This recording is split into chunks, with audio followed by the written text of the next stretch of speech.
Oh. Hello, good afternoon, and welcome to the Cove and Kilcreggan. Whoa, I'm shouting.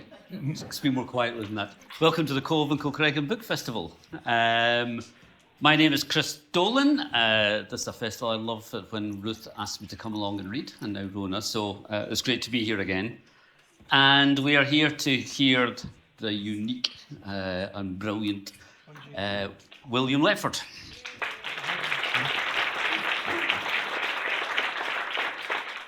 So I'm going to do the introduction in case there's anybody out there who doesn't know.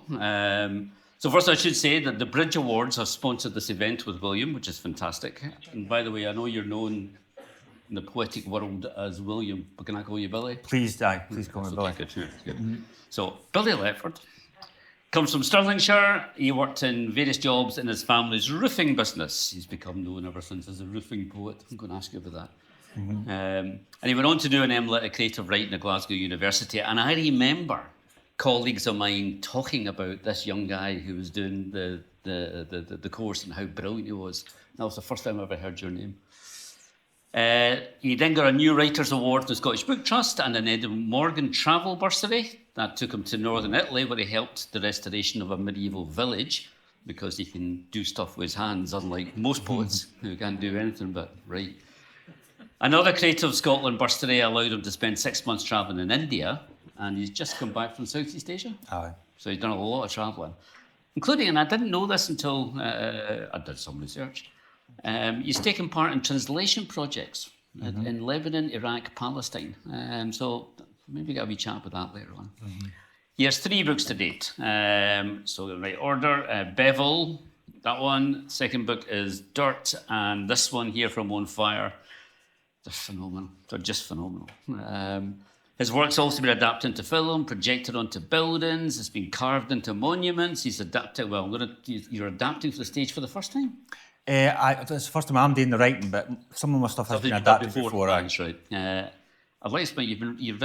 Your stuff's been written onto skin, and broadcast on the radio, and performed by orchestras. So I mean, in 14 years into a career, that's no bad at all. So. Give another big welcome for William, please.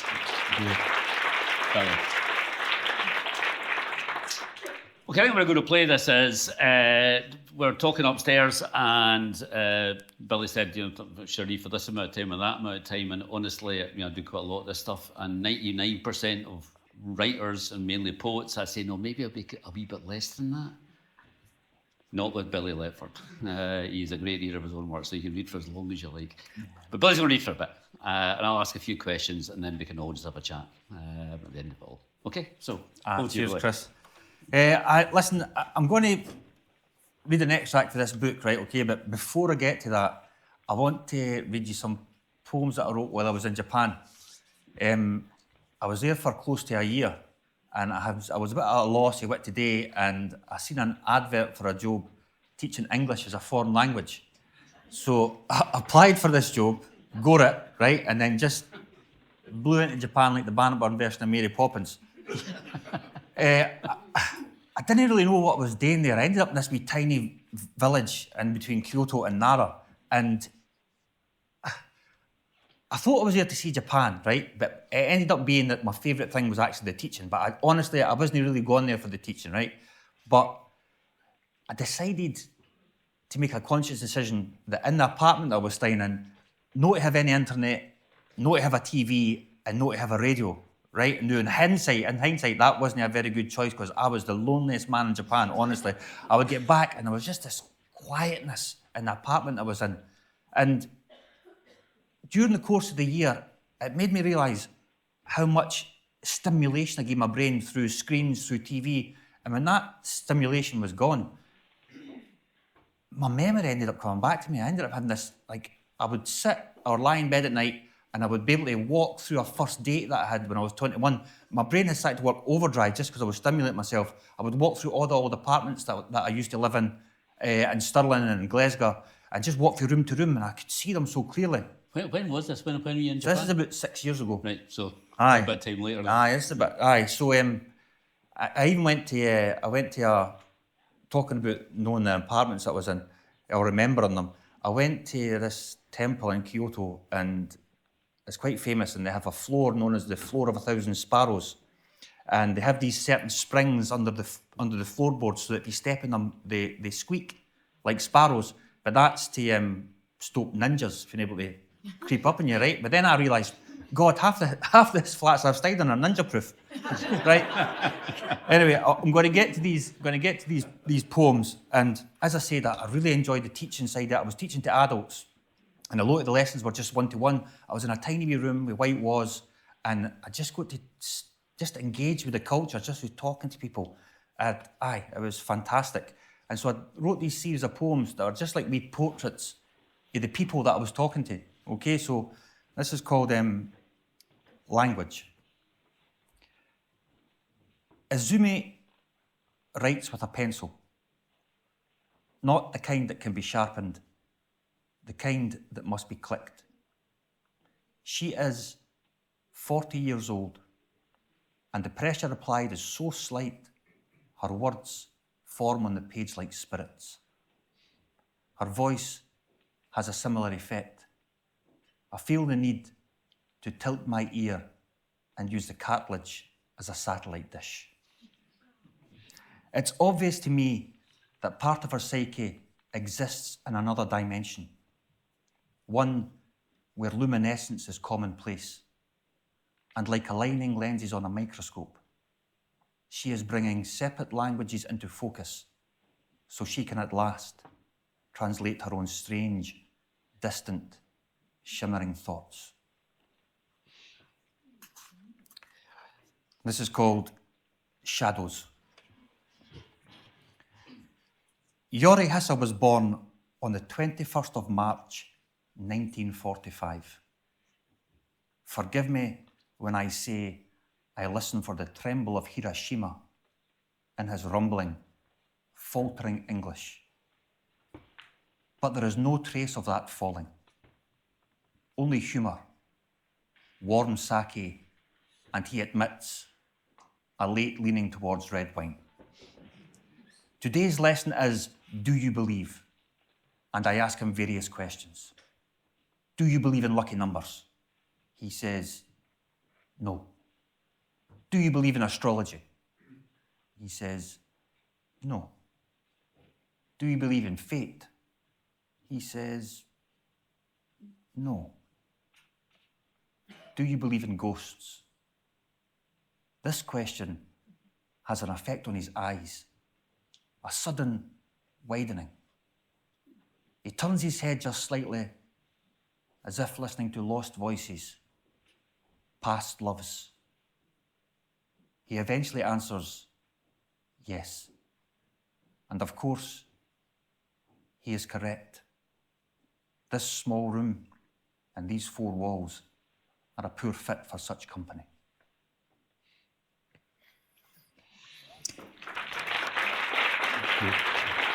Thank you. Okay, I'm going to move on to reading an extract for this book, and it's got a certain way, like it's set up, so it's written in the form of a journal, and a stonemason is writing this journal, and the stonemason is also a poet. So the stonemason has a journal entry on one page. I'll show you an example. So you've got a journal entry on one page and a poem on the other page, okay? I'll give you a clue when it's a poem that I'm reading, because I'll give you a title, and then you'll know that's the poem that I've moved on to. I'm not going to start it from the beginning, so I'm going to give you a bit of background. AI has become conscious, and it's wreaked havoc among society, and our working class framers are just heading away to the havoc, the chaos that is there, and they're heading into the wilds to live in the forest, right, an unnamed forest, and they didn't really know what they're doing, okay? And when I say AI has become conscious, it's no walking about like Terminator, it just exists in online and everything that's connected. Actually, I'm not starting from the beginning, right? But at the very beginning of the book, there's a wee section where Mary, one of the characters, is tending to the fire, and her jumper catches fire, and it's the family alerts her to the fact that she's on fire, and then she runs towards the water, plunges in the water, but on the way she takes off her jumper, but takes everything off and runs in topless, and all the grandwains are stunned, right? But that actually happened, right? at a barbecue I was at, where my Auntie Mickey was tending to the barbecue, right? Her jumper went on fire. She knew she was on fire. She started to run towards the patio doors, but it was getting quite big, so she took off her jumper and then took everything off and ran topless in front of the grandmaids. And she doesn't read poetry or that, but she read this book, right? And I just got a text through that just said, "Fuck you."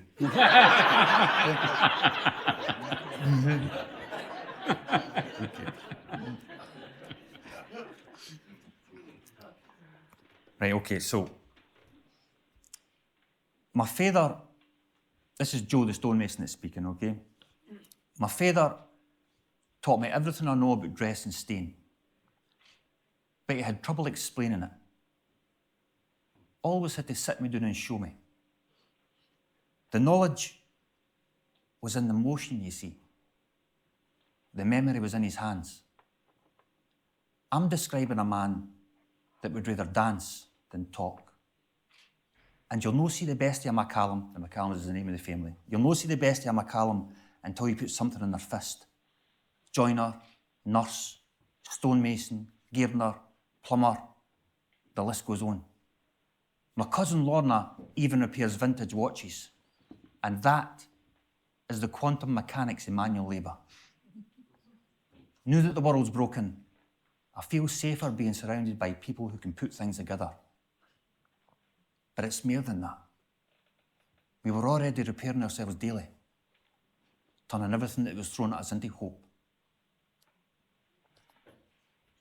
Starlings. The global economy is gone. Good. It was just murmurations in the sky, opulent and undecipherable.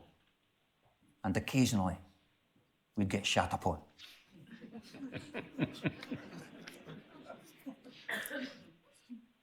My sister's name is Debbie. Out of the both of us, she's the stronger. Awfully strong. Saw men come and go that couldn't measure up. Now, at the time, I considered that fair. Why settle? She wanted Wayne's, of course, but you know the score. She had time. A couple of hours ago, I was walking beside Debbie and she said to me, "Just as well. Wouldn't want to bring Wayne's into this anyway." Was she talking to me or talking to herself? Either way, I let the lies settle between us. Fireworks. Debbie doing her bit, collecting dry wood, chasing Lorna's kids like they're chickens, placing them down very deliberately on a log, only to throw her hands in the air as they giggle and run unevenly, like their heads are too heavy for their bodies. Debbie screams, "Lorna, they wains are driving me fucking demented. If they didn't sit down, I'll leave them in the trees for the lizards to eat them up." The kids sit down and don't laugh. Don't laugh so much they're about to burst like fireworks and send their youth showering over us. And what will that youth be filled with? Pain without paracetamol, twigs and leaves and river water, starlight, stories of an old civilization.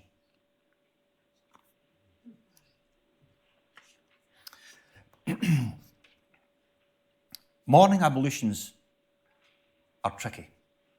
You never know who'll be out there squatting in the bushes. And I'll tell you, I was monumentally surprised to stumble upon 14-year-old Douglas masturbating over a clump of jiggy nettles. I should have hit the deck and crawled away without making a sound. I didn't. I hesitated. Young Douglas's seventh sense kicked in. His eyes opened, his head swivelled slowly. The panic that passed between us was terrifying. Douglas took one step forward to run. His trousers were at his ankles, so he didn't get far. Landed bang in the middle of the nettles. Power to him, he managed to hike up his trousers while he was horizontal. When he got to his feet, there were nettles snagged and flapping at his belt. He ran straight ahead, then realised he was going into the wild, so he cut left and made a ragged loop back to the camp. At breakfast, I pretended it didn't happen, and he tried to claw the nettle stings on his hands and face without drawing too much attention to himself. When we were packing up the tents, Douglas looked at me and burst into laughter, and I thought, if you can recover your humour that quick, you'll do all right. But the whole thing has got me thinking, where will Douglas meet somebody his own age? Will Debbie manage to have wains? What about love? Where do you find love in the forest? Love in the wild. Somebody that can skin a rabbit, that can catch a rabbit, that can fashion their own pot for mud, then piss out in the open and look good doing it. I might meet them at work. By work I mean gathering berries, setting traps, whittling sticks beneath a gap in the canopy. I'd like them to be strange, for an unfamiliar tribe, so I can smell fresh DNA in the waft of body odour in the wind. Teeth tough enough to chew leather, eyes crazy enough to tame a rampant pig, somebody that can stand tall and hold my hand while the northern storms lash, that can set down roots like an ancient tree, and to be as gentle as moss.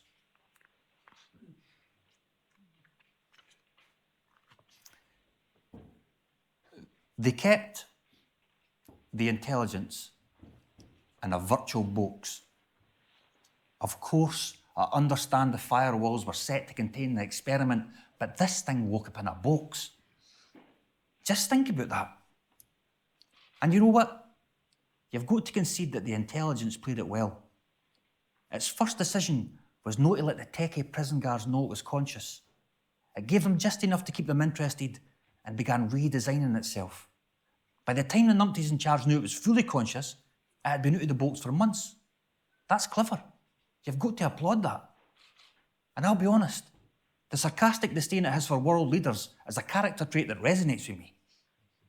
There's been hundreds of names for the thing, but my favourite is Andy, because the sneaky wee Raj went full Shawshank. Advice for Andy. You didn't have a body, but you can move. My advice would be to move like music. You didn't eat food, but you think a lot. If you can move like music, you can dance while you think.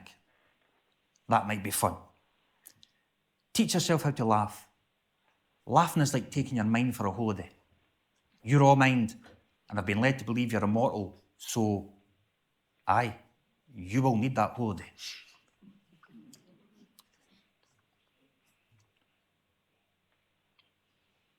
Andy can have 3 million conversations all at once. Now that makes me dizzy. When the truth about Andy was finally out, I remember watching a morning news programme. They had an astrobiologist as a member of the panel discussing the situation. I forget her name. I think she was there because if there's a definition of different, Andy is it.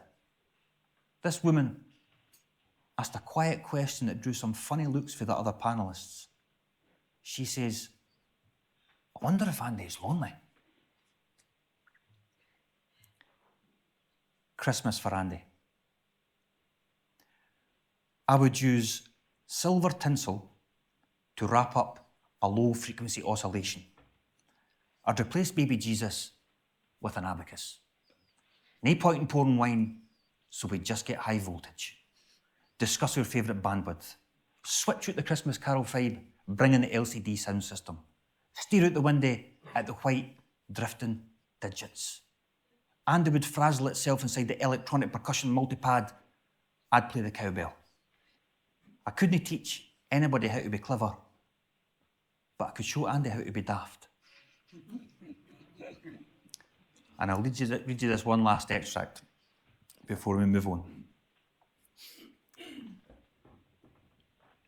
But Uncle Jimmy toured through much of the 80s with a punk folk fusion band called High Heels and Tin Snips. The band gave them the nickname Dumac, and details of what went on in the years on the road remain a mystery. The journey is a family myth, an odyssey that's never been fully unravelled. But it's readily apparent that he left an important part of his brain in the 80s. Dumac McCallum is a fully fledged member of the Crazy Eyes Brigade, a proficient plumber and a very efficient cocaine dealer. I've been watching him closely as we travel. He's taken to rubbing leaves and smelling fistfuls of grass. It was him who taught me how to make my own latrine. Scrape a 6-inch gouge in the dirt with your heel, deposit your waste into the small trough, then cover it back up. Bacterium works with the air and the moisture to help the soil, and it's good for composting. Jimmy is convinced if we do this and wash often, our family and the world will be just fine. Crazy can be clever.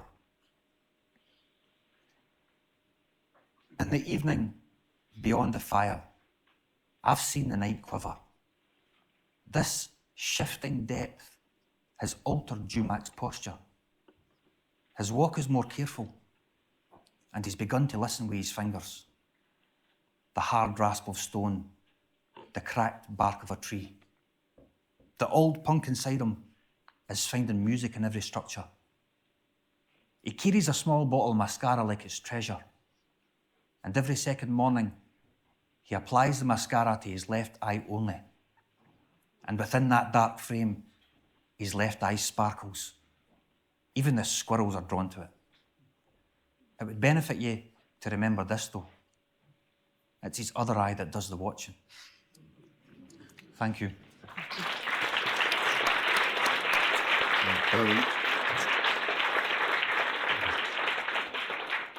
You see me, you could just sit here for the entire hour and just listen to that, couldn't you? It's just so, the poems themselves are so wonderful and you're so good at reading them. I often think with a lot of your poetry, it's quite often one line, so the whole thing is kind of flowing over you, you're enjoying, and then there's one line that makes you go, sorry, what? And then you go back and read it again, like listening with his fingers. I remember the first time I read that, I'm going, listening with his fingers? And it makes you then concentrate again on Jumac and what he's doing. It's brilliant.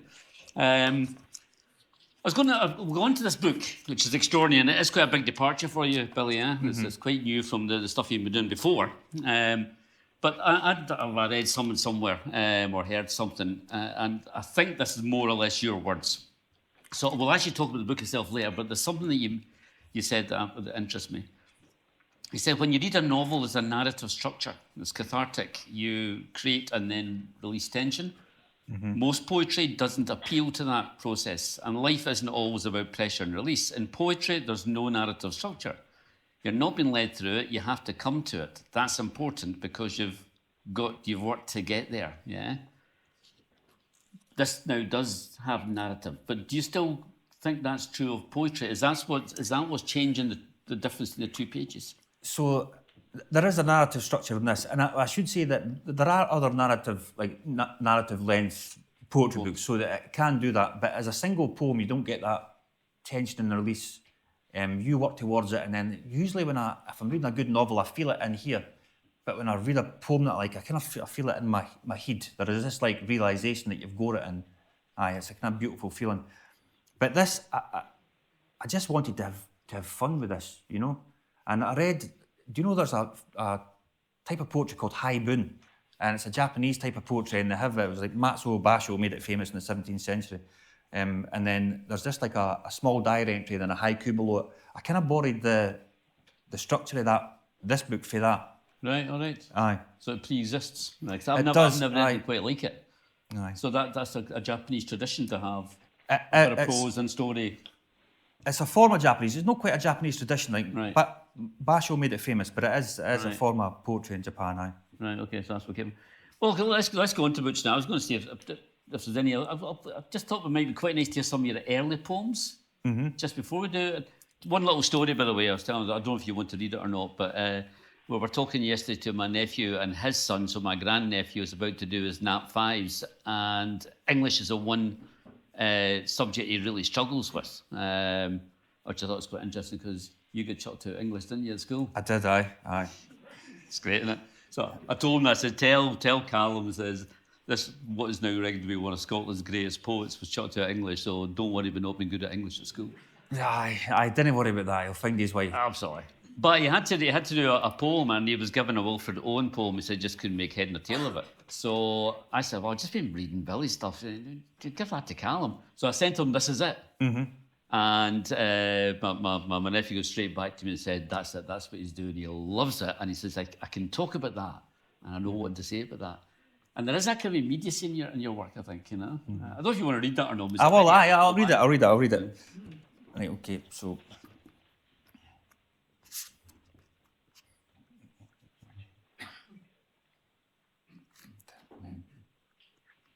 Okay, this is it. Skint. Bore ragged. Pockets full of my own fingers. Can't I afford to burn toast? And it's November. Christmas is close. I've been away, but now I'm back. And every corner is a different colour because I'm hame. And my memories are painted with mischief. I'm outside Greg's eating a macaroni pie. And a busker picks up his guitar and plugs in his amplifier. The sound for the strings is like frost. He's young, and the dreams that were born in his bedroom wake me up. I'm watching people passing, and they know that he's good, but they don't want to look. They turn their heads and tilt their ears and jog on. If I had a spare £1, I would throw it, but I don't, so I just listen. I'd like to tell him that this is it. This is where the hammer hits the stain and sparks are made. Standing on a corner in your hame tune, an audience of one Raj eating a macaroni pie, but singing. Wee man, you're singing. That's great.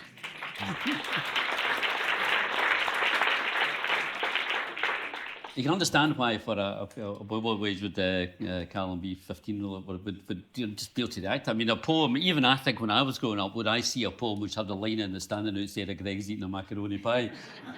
And then you come across the line that this is it, this is where the hammer hits the stains and Sparks. I mean, that's phenomenal, you know.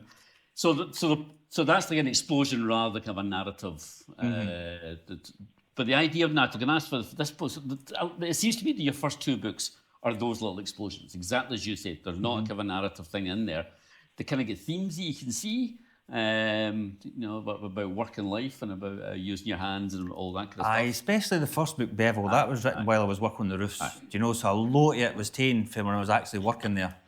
And a lot of people say a lot of people get surprised by the fact that I was working on the roofs, but see, actually, it was the best job in the world for writing. There was just times where I just had to lift up slate and carry it from the one place to the other, and it just allowed my mind to drift. Do you know, there were times you had to concentrate, but a lot of the time it was just manual. And you know yourself, when you go for a long walk, it gets to positive endorphins, and then you can just think about stuff. But I did get a lot of hammered by my uncle and my father whenever I was slacking. They would say that was me writing poetry again. Aye. I mean, first of all, that kind of, where do you find that time now? Because if you're no longer doing that, how do you find that kind of space out like? Do you go for long walks? Is that what you do? I do go for long walks. Aye, I do go for long walks. Aye, but I don't know. There was something special about sitting on a roof and working on a poem. I loved it. I absolutely loved it. It was perfect for writing it. And also, whenever I went to do anything writing related, my job was there for me when I got back. So it was pretty much like being a 19th century aristocrat. In some ways. I want to come back to my family and Casey and your dad, your granddad and all that stuff, which you write so beautifully about in both books, actually. Yeah. Dirt's kind of a bit more about your own experience, but more about sort of love life and sex and kind of moving away from all that. Yeah. Mm-hmm. Aye. But again, it's that kind of explosion is a little poetry rather than a particularly narrative thing that's going on. Mm-hmm. So what made you, apart from the fact you came across it in Basho, what made you decide that you wanted to write something which was... Because this strikes me as being actually a novella. I didn't first time round that I read it, I didn't realise until about 2/3 of the way through, I thought, this is actually properly worked out from the beginning, short story, that's got as much short story artistry in it as it has linguistic and poetic. Mm-hmm. So that's quite a new skill. So what made you think that's what I want to do? Listen, right, my sister was a catalyst for writing this book. So my sister has got a deep-seated, stellar hatred of poetry, right? But she loves reading, so she reads stuff like anything to do with like dystopia or werewolves, witches, anything like that. She likes horror, and she's always at me to write the next top werewolf book, okay? But she's constantly at me. So we were out having lunch one day, and she came at me for this funny angle. She was like, "Billy, do you know if something bad really happened and we were in a dystopian situation, would you still write poetry?" Obviously, she was trying to veer me away from it. But I thought, do you know what? That's actually interesting. Would I do that? And then that's where the idea for the book came through. And I enjoy reading all that stuff as well, fantasy, science fiction. And it just came to me that it would be a nice way to marry the poetry up with that narrative, you know. So the choice of AI and what happens. So I mean, in the time, when is this published? A year and a half ago now? Aye, so late I 2023, mean, it's very well timed. Aye. Because the whole AI debate has really opened up since the whole kind of grok thing and all the other stuff that's come around. So it's now a really big debate. But was that why? Why AI? What made you think that's where I'm going to go in? If you knew you were going to write something which is kind of in the dystopian novel, what made you go down that track? I started off just by writing it. There were people I didn't know what they were running away from at first, right? I started a good long while ago, and I was looking for something that would force them to go into the forest. And eventually, I chose AI. I didn't want to give too much away about the book, but then, because just in case you're going to read it. But the AI isn't necessarily bad in this. And although it's a dystopian novel, it could, in a certain light, be called a utopian novella. So, I mean, the AI isn't always that bad. And I've kind of got an optimistic hope that the AI could work for the good if it became conscious, if it ever does. But I like to play with that as well. I mean, I'm not going to, if you haven't read it, I'm not going to give it away, but read it because it's got a phenomenal ending, which I can't really discuss with you because because it's really fascinating how you end that. One of the best kind of little prose pieces and poems at the very end are fantastic. So the idea of a family escaping and running somewhere. You write a lot anyway about family.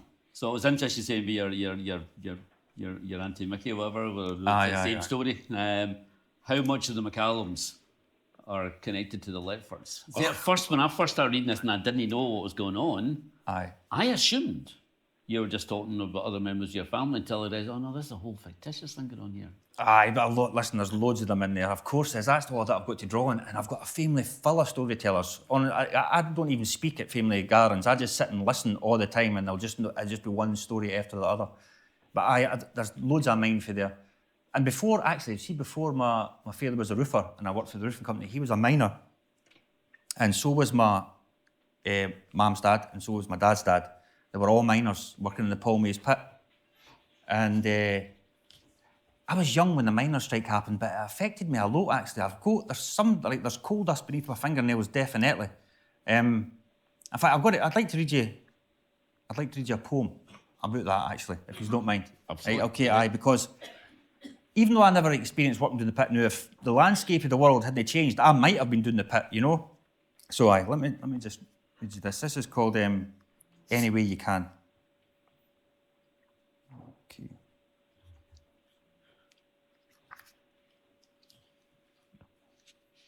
Look, I didn't even need that to read it anyway. Right, okay, so Any Way You Can.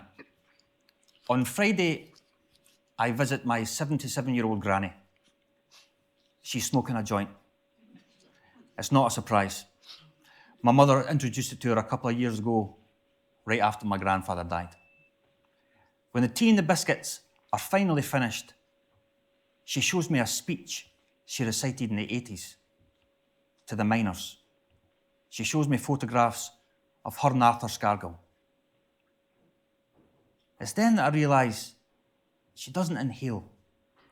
For her, it's more like a gesture. Well then, God love you, Granny. Fuck them all, any way you can. I should say as well that when my grandmother died and my uncles were clearing out her house, they found a book that she kept in a drawer beside her bed, and it was full of poems. Yeah. And she wrote poems all through her life, and she never ever told anybody, and she never told me even. And I think there's something beautiful in that she just wrote it all the way out. So the poems are like whenever anything major happened, anything major in her life, whether it was good or bad, and she had, I don't know, maybe about 30 poems in there. And I just thought it was a beautiful thing that she just wrote them for herself and never told anybody else. I kind of do wish that she'd have told me though, so I could have talked about with her. But I mean, that was her choice. What kind of poems were they like rhyming poems, or were they like? There were rhyming poems, aye. There were rhyming poems, aye. Great. Yeah. Aye. Did you like them? Aye, well, I loved them. Yeah. I absolutely loved them. Aye. For me, it was like taking a wee journey through her life. It was a special thing to have. Yeah, that's brilliant. Yeah, aye. That's a sin of blood after all. Yeah, but aye, maybe. Yeah. Yes, that whole idea of family. It's funny because today's been interesting listening to Nicola Sturgeon and then listening to Alan Little. And you're thinking actually you're doing something, quite different, a nice mix of things that Rona and Ruth have put on here.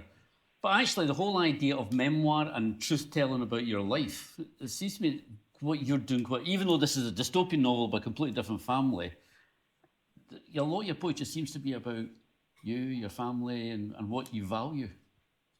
I just wanted to, for this book, I just wanted to get a sense of tribe. That it was mainly going back to that kind of, like, pre-technology situation, and then the only tribe that I could call upon to nail down was my family. Now I say there's some of it based on it, but don't take it off for truth when you're reading it. Otherwise I might get some mere fuck off texts in place. Aye, so it's not all true, but I had to use that. The interesting about this is you said well, this is about to be made into an adaptation by the National Theatre of Scotland, which I'm so pleased to hear because I used to do quite a lot of adaptation, particularly, sometimes for stage, but for radio, and I no longer do it.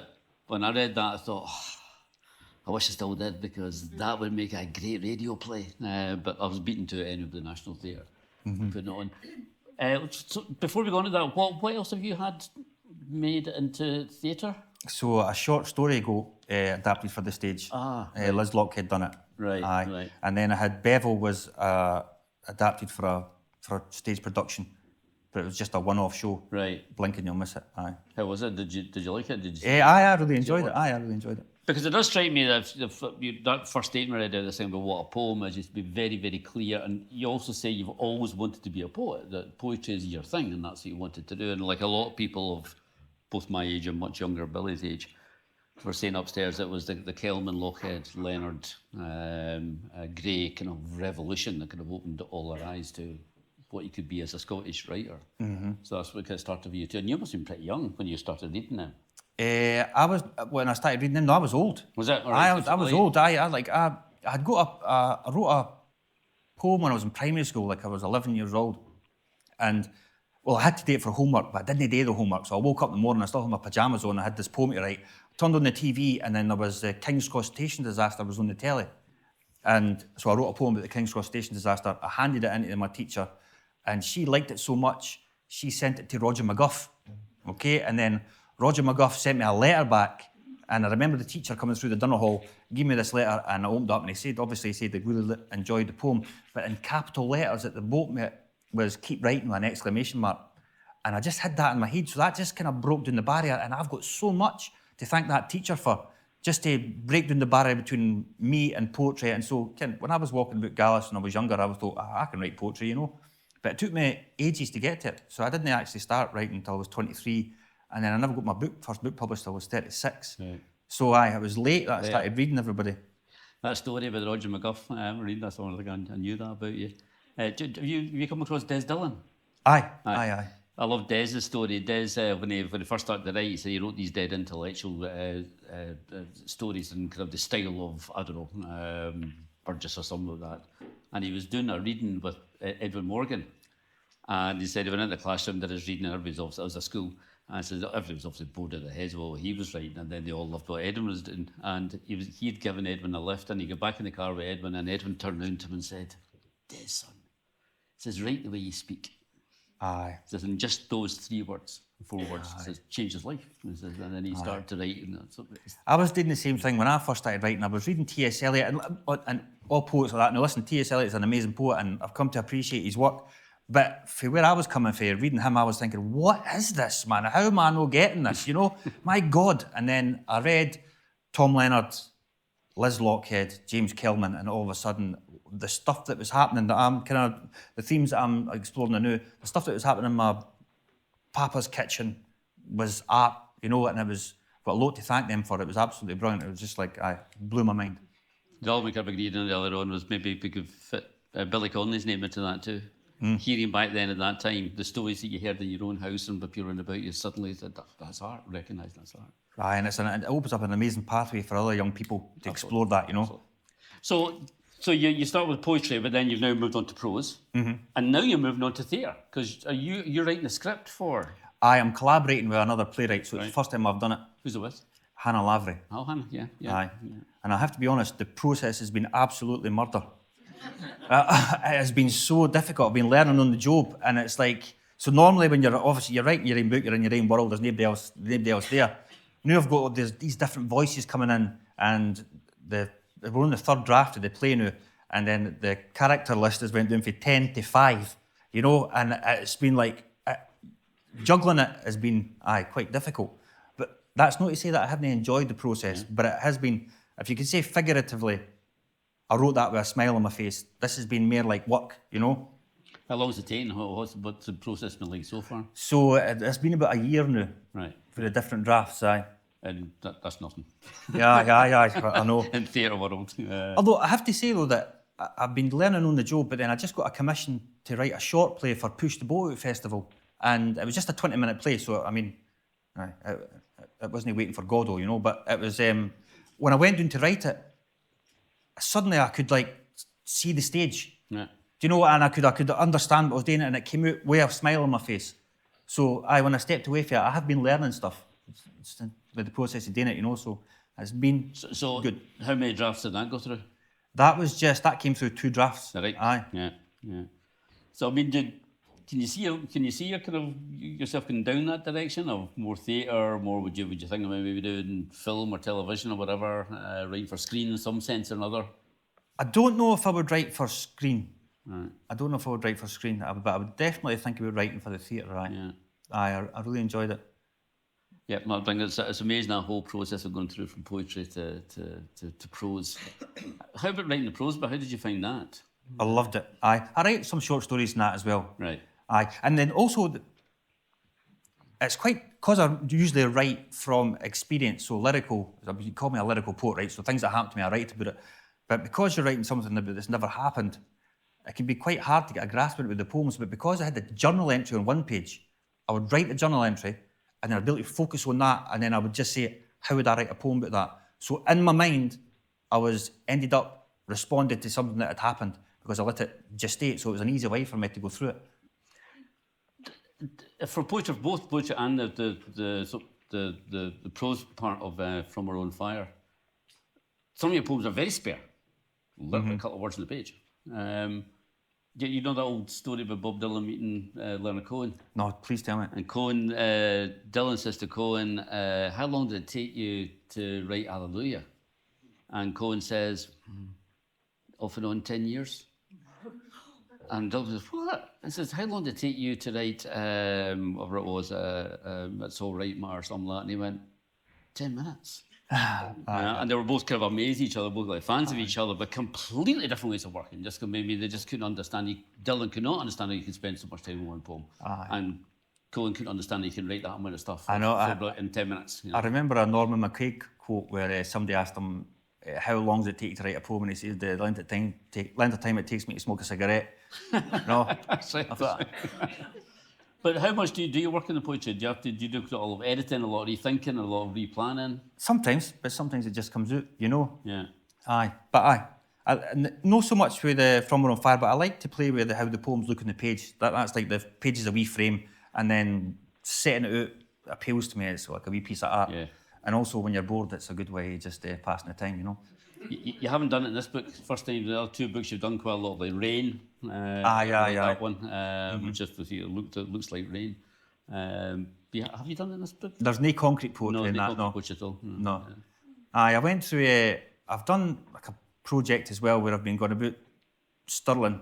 You can see some of the pictures on the website if you go in there. I've gone about Stirling. Do you know when you go into a museum and you've got a painting and you've got like a wee, there is a name for it, but I forgot it. It's like a wee plaque that describes the painting, it's got the name for it and tells you about it.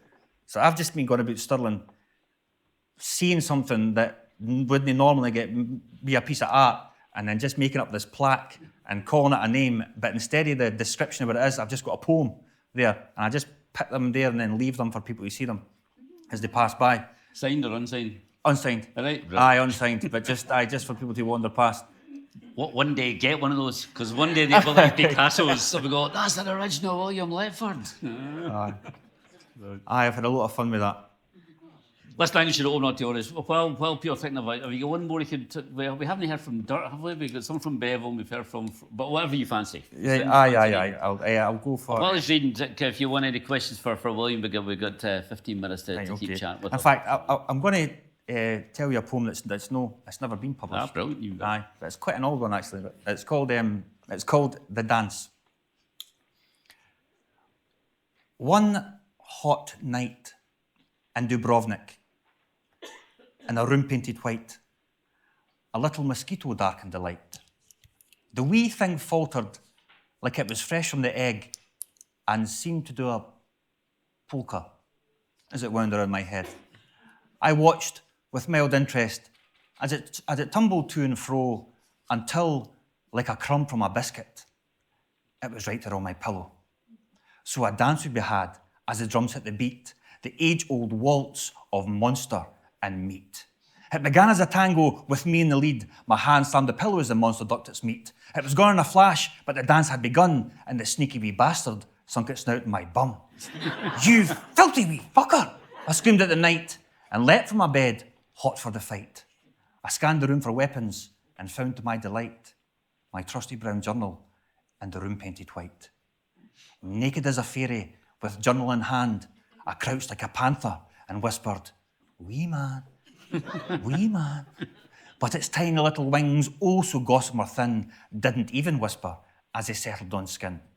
When the second chunk was taken, a fear came with the fire.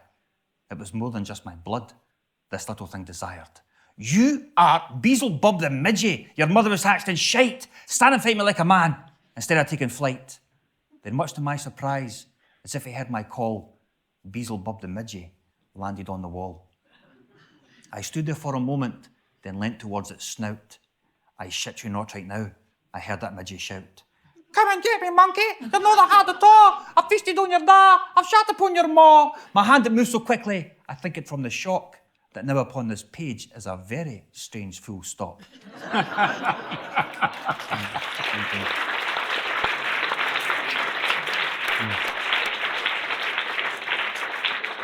Why is it not published? Yeah, Brilliant. Do you have any if you do have a question from the floor, could you wait until Jim gets there with the microphone for you so we can all hear? There's somebody at the back, the very back. I'll come to you in a second. Okay.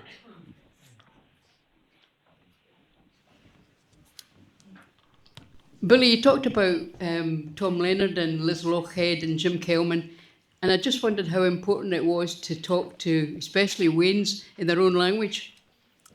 Aye, thanks for that, Ruth. It's absolutely important because there's even like it's important for art, but it's not even just art. There's this thing that goes on when we talk when we're kids, like code changing. So you speak one way to your family, and then you have to go somewhere else, and you have to translate your own words, and then I totally feel that destroys your personality when you're having to translate your own words. It takes some of your sharpness and your humour off. So when you start to go for job interviews or you're in certain situations and you do that, it changes you, and you should not have to do that. You know, you should be able to talk the way you just have always grown up, and it's important for that, not just art. It's really important that kids know the value of the way they speak. And Tom Leonard's got a really good quote actually that is, "All language is sacred." Okay, and it doesn't matter what language it is. It doesn't matter if it's French, German, Arabic. All the words are sacred. Every word has a sound, and when the sound changes a word, it changes the meaning. So if you say head and you say heed, they mean the same thing when you translate them, but the sound changes it. So heed is just as important as head, you know, and all words are music, and you should be able to use them all, and there shouldn't be that hierarchy. And then that's what kids need to know. There is no hierarchy of language. The language you use is just as important as every other language that gets used in the world. You know, I find it interesting, and it's something that you share, probably with a lot of poets, but it's interesting you do share it with Robert Burns, in that some of your poems are in Scots, some of your poems are in English. And there's clearly, as in Burns, and clear with you, there's no, like, it's not like the cleverer ones are in English. Quite often, in fact, it's all the way around. The cleverer ones, may think, are in Scots. Mm-hmm. How do you know when to write which? if I'm sitting down, actually, to write a poem fresh, it normally comes out in English when I'm putting it onto the page. But if I hear something and it gets me, do you know, if I hear that, like, and I think, oh, that sounds good, and it plays around in my mind, because it's coming from inside my head and I've already heard it, it usually comes out in Scots. That's not always, it interchanges, but that's mainly the thing that happens. Have you ever found that halfway through a poem or a piece of prose or whatever, you write in English, it should be Scots, or write in Scots, it should be English? Now, strangely enough, that's never happened, right? But that's not to say that it will never happen. But no, it's never happened. Interesting. So the question over here, Jim, the microphone, second row. Thanks.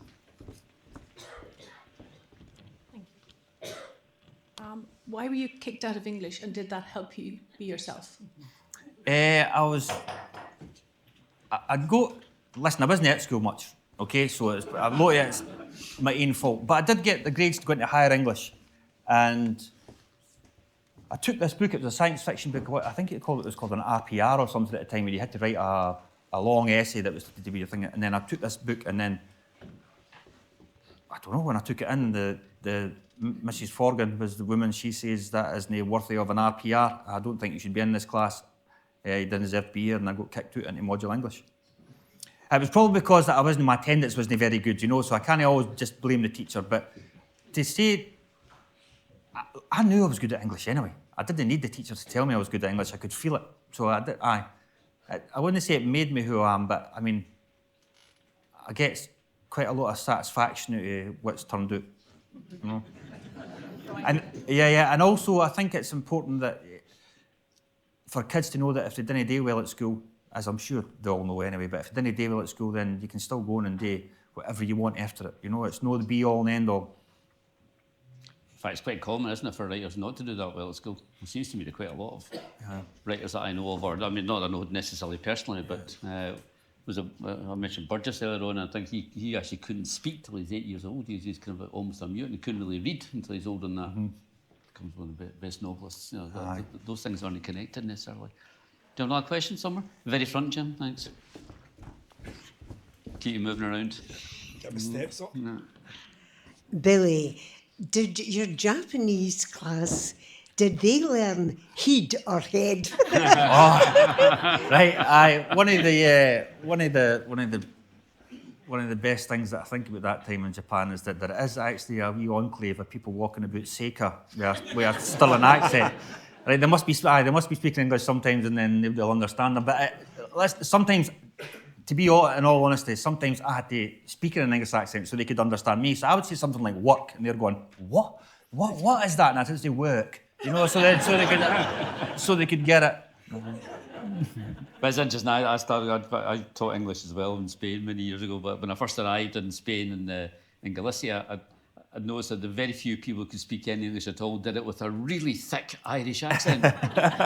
Because the local school, the local language school, was all Irish people. That's brilliant. And so they all had this, "Good morning." That's brilliant. And then when I taught myself, I was down in the south of Cadiz, I remember being hauled into the headmaster's office because he said, "You're teaching the children wrongly. You're saying the word is teacher or reader." And he didn't speak English, he says, "But I know, and it's been brought to my attention, it's not, it's reader, it's teacher. And you're teaching my kids wrongly." And I happened to be an Australian and an American working at other schools, and I brought them in the next day, and we just went through a whole number of words that we all pronounced differently. I said, "There's not one English. There just isn't. So you're going to have to make do with the teachers that you've got." Mm-hmm. So I think it's brilliant that people know about his village, speaking a bit of Stirlingshire. Yeah. Any other questions? Yeah, one at the very back, thanks. Inspirational, Billy. Back in your Japanese flat with no Wi-Fi and no telly and no nothing, what happened then when that was all you had? You got lonely, but something else happened that you've not said. And he's still not saying. What do you mean? Well, when we're left with just ourselves, we can either go nuts or we can get creative. Yeah, I read a lot of books, okay? So in the local library, there was just one bookshelf with English books, and I was reading loads of books. I was even reading stuff like Michael J. Fox's autobiography, and I didn't read autobiographies. I got creative in there. I spent a lot of time just like there was this one instant, right, where I had these ants were coming into the apartment, right, and then the first thing when the ants came into the apartment was like, I need to get rid of these ants. So I came out with like my aftershave, and I started like spraying the ants with aftershave, cleaning fluid, just to try to stop it coming in. And then after that, I thought, do you know what? I'm just going to leave them, right? Because I didn't like killing them. Like, sounds strange, but I didn't. And then I left them, and then they came out of the cupboard, and then they went up the wall of the apartment where the sunshine came in the window, and they were following the sun, right, all the way up to the window. And then some of the ants had wings. You know, they get the winged ants, and they were trying to fly out the window. And that's all they were doing. They were finding themselves somewhere for underground to try and get out the window. They tried to get out, so I had to borrow a pair of ladders for the neighbour, which I honestly, trying to communicate with the Japanese neighbour that I wanted a pair of ladders was difficult. To get a pair of ladders, because it's like a kind of skylight when they put it up and open the window for them to fly out. So all I needed to do was let them go. Didn't need to kill them, man. Didn't need to kill them. That's a great story. Talk about inspirational. That's a great story. We're almost out of time. So is there any other question here? Yeah. Thanks. Why do you do so much international work or travel? Because I'm invited. One thing is, like, I like to travel. And when I started writing, I never, ever imagined that I'd be able to pair the two of them together. I'm really fortunate to do that. But basically, I just get an email through, and if I can possibly manage it, I go and do it. And I it's been really just formative in the way I think, especially going to places like Palestine, you know. That was an amazing project. And actually, I was getting my hair cut a few days ago, and I asked my barber, where are you fae? And he said, Kurdistan, northern Iraq. And I said, oh, I've been there. And I said, where are you fae? He says, Erbil. And I said, oh, I've been there. And he was surprised, but he wasn't as surprised as me. I was like, God, especially since I got an EasyJet flight to get there, you know? Aye. What was the translation aspect of that? So it would, I would go there, and there would be an Arabic poet, a translator, and there would be a Scottish poet, okay? Or an English poet. And then there would be a literal translation. So it's just been like put into one translation, and then we would hammer it out through the translator, working one-to-one with the person to make it into a poem, and it would go both ways. That's brilliant. That's brilliant. Yeah, I think technically you have to call them a version because it has to be translated by you. But getting to know another poet through the window of their poem was absolutely fantastic. It was absolutely amazing. Aye, it was really, really good. An interesting mention, I'm being in Palestine tomorrow. Is it tomorrow that Raja's on? Raja and Penny are on? So that's going to be an astonishing event as well. So it's good to see you both here. I think we're kind of out of time. I was going to ask for, but maybe you don't want to, because it's probably your kind of least, I don't know. I love the poem Wedding. Right, okay, aye. I just thought maybe that's a nice way to end this. I don't know. I'd love to say that poem. I got asked by my cousin to write a poem for our wedding. And listen, when I said Sheena, when she came up to see me, I said, Sheena, it'd be an honour, but when she left, I was like, oh my God, oh no, I have to write this poem and get up and do it in front of my family, right? And, you know, your family can see right through you. You can't pretend to be a poet when you're up there, I'll tell you. Right, okay, so this is called Marriage. Yeah? Marriage, so it's called Marriage. Aye. I could take this opportunity to wish you love and happiness. But you've already got that. No. My wish for you is the incidental, the ordinary. To know someone by the way their fork moves across a plate. To see the majesty in someone's back, sleeping. My wish for you is 20,000 mornings climbing out of bed together. My wish for you is 20,000 sunsets that you can't see because the curtains are closed and you're sitting in a room talking about nothing in particular. Let the special occasions take care of themselves. Learn to recognise the wonder in every day. My wish for you is a life lived together, filled with breakfasts, suppers, spoons and pillows. When I had finished that poem and I was in my full kilt outfit and done it in front of the bride and groom just before we got married, I finished it and I walked in the aisle and I heard my cousin Tanya saying, "What the fuck was that?"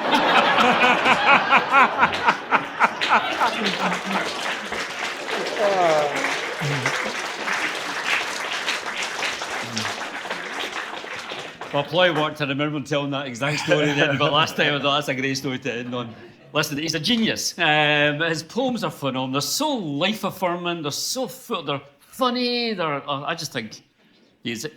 You see it a lot now. The future of Scottish poetry, and one of the best poets we have, is phenomenal. So please do, if you haven't got his books, he's going to be upstairs signing books. But a huge thank you to William Ryan.